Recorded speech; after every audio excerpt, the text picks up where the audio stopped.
Bonjour à tous, vidéo de présentation consacrée à un produit Silverstone. Il s'agit d'un water cooling pour refroidir son processeur. Il est dit IO, c'est-à-dire qu'on a affaire à un produit prêt à l'emploi avec un circuit serti et fermé.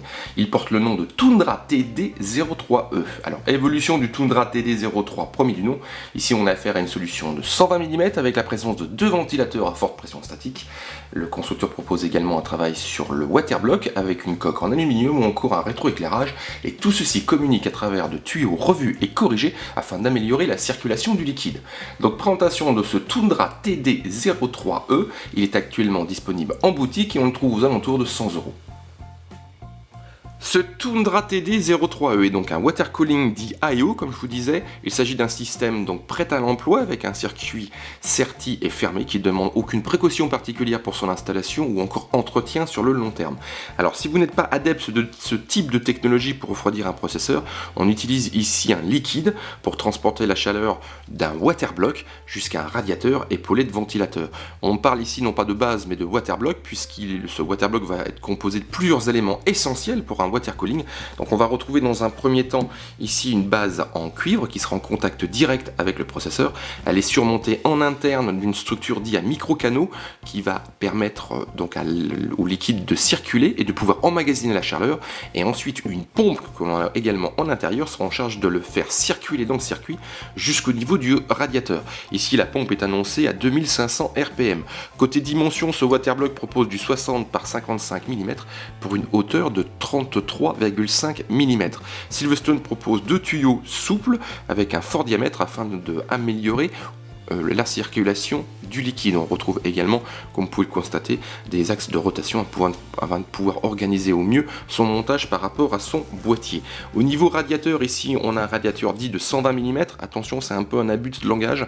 120 mm dans le sens où il supporte donc la mise en place de deux ventilateurs de 120 mm. Par contre, au niveau dimension, ce radiateur propose du 159 mm par 124 pour une largeur de 27 mm. Et ce Tundra TD donc 03E est équipé de deux ventilateurs, comme vous pouvez le constater, je les ai déjà montés. Donc ici on a un ventilateur de 120 mm en PWM et on retrouve la même chose à l'extérieur, donc avec un second ventilateur de 120 mm. Donc au niveau de la mise en place de son boîtier, on va retrouver un ventilateur en interne et ici on aura un ventilateur entre le radiateur et la coque. Enfin la coque, on va dire oui, la partie arrière de son boîtier. Ces deux ventilateurs sont dits à forte pression statique. Alors de quoi s'agit-il?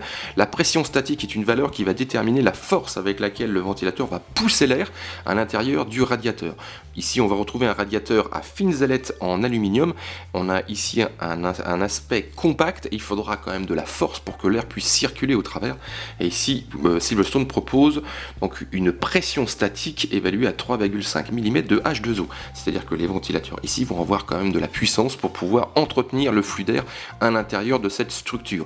Ici on a deux ventilateurs comme je vous disais, donc il faudra bien faire attention au sens de circulation, de telle manière que ces deux solutions travaillent en harmonie.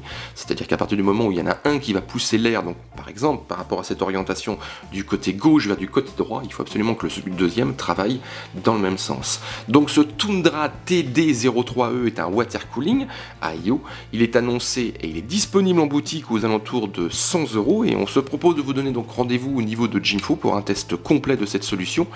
On regardera donc ses performances avec un processeur à forte LDP, on regardera également sa consommation électrique puisqu'elle va dépendre donc des deux ventilateurs mais également du waterblock puisqu'il dispose d'une pompe.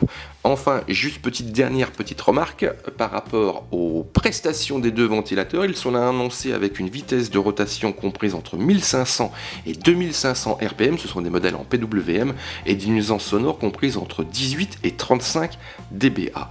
Cet ensemble prend en charge quasiment tous les sockets du marché, on va retrouver chez Intel du LGA 775, 1150X, 1366 ou encore 2011, tandis que chez AMD on pourra l'installer sur une plateforme AM2, AM3, FM1 ou encore FM2.